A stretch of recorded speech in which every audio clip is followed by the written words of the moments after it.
नमस्कार, मी लक्ष्मी वाघमारे. टाईम महाराष्ट्रामध्ये तुम्हा सर्वांचे स्वागत. आज धर्मवीर 2चा असा झणझणीत ट्रेलर लॉन्च झालेला आहे.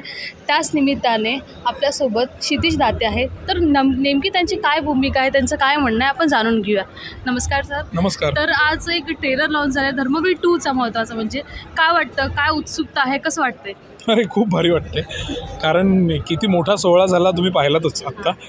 आणि अर्थात मला असं वाटतं की धर्मवीर आनंद दिघे साहेबांचं राजकीय आणि सामाजिक आयुष्य इतकं मोठं होतं की त्याला न्याय एका सेकंदात आलो की त्याला न्याय मी काय म्हणतो मी म्हणलं धर्मवीर आनंद दिघे साहेबांचं राजकीय सामाजिक आयुष्य इतकं मोठं होतं की आज या पद्धतीने त्याला न्याय मिळतोय की इतकी लोक फक्त धर्मवीरांवर केलेला सिनेमा आहे म्हटल्यानंतर ट्रेलर लॉन्चसारख्या इव्हेंटला येत आहेत.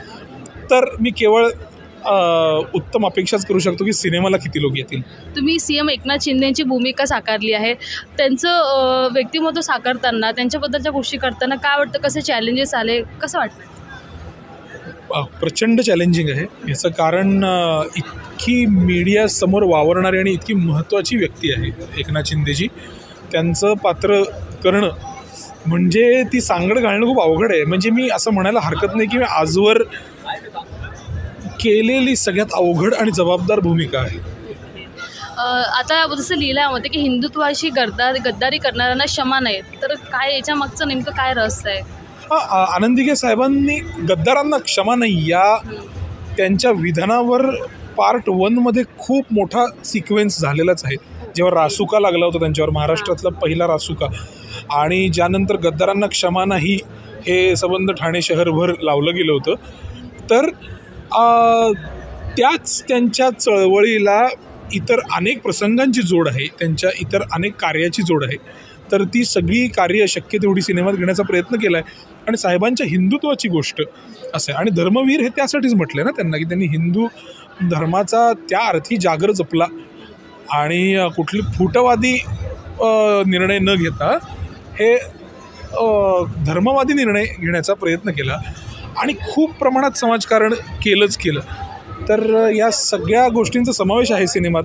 आता एक गोष्ट सांगणं खोलून अवघडच आहे, कारण सिनेमा पाहण्यात काही मजा राहणार नाही, पण आवर्जून पहा सिनेमा. असं प्रसाद ओक यांनी आनंद दिघे यांची भूमिका साकारली आहे. त्यानंतर तुम्ही एकनाथ शिंदेची भूमिका साकारली आहे. तर प्रसाद ओक यांच्याशी काम करताना काय अनुभव, कसं वाटतं तुम्हाला? अरे प्रसाद ओक हे यार मी काय सांगू, इतकी वर्ष त्यांना मी फक्त TV वर पाहिलं. पार्ट 1च्या निमित्तानं मी पहिल्यांदा काम केलं त्यांच्यासोबत.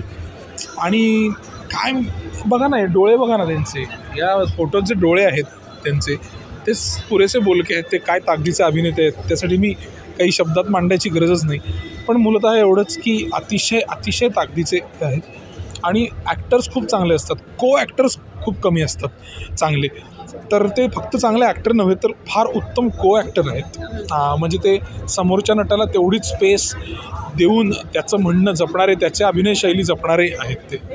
आता असं ट्रेलर आम्ही बघितला, त्याच्या लास्टमध्ये असं म्हणण्यात आलं होतं की आपलं नेमकं आनंद दिघेंचा मृत्यू, त्याबद्दलचं काय वाटतं, नेमकं कंटिन्यू काय केलं? सिनेमात बघायला काहीतरी ठेवा ना. तुम्ही तेच प्रश्न विचारताय, मी म्हणणारे सिनेमात बघा. ठीक आहे. धर्मवीर 2चा ट्रेलर झालेला आहे. आता काय धर्मवीर 3चं पण काही असणार आहे की काय नेमकं? प्रवीण सर कुठे? प्रवीण सर, मंगेश देसाई हे तिथे, तर त्यांच्याशी तुम्ही आवर्जून याविषयी बोला, कारण मी या सिनेमात नट आहे फक्त. चला ठीक आहे, थँक्यू सो मच. तर आपल्यासोबत होते क्षितिज दाते यांनी धर्मवीर 2चा ट्रेलर लॉन्च झाला आहे, त्याबद्दल त्यांच्या भूमिका स्पष्ट केल्या आहे. तर त्याच प्रकारे अशा नवीन घडामोडी पाहण्यासाठी फॉलो करा टाईम महाराष्ट्राला. धन्यवाद.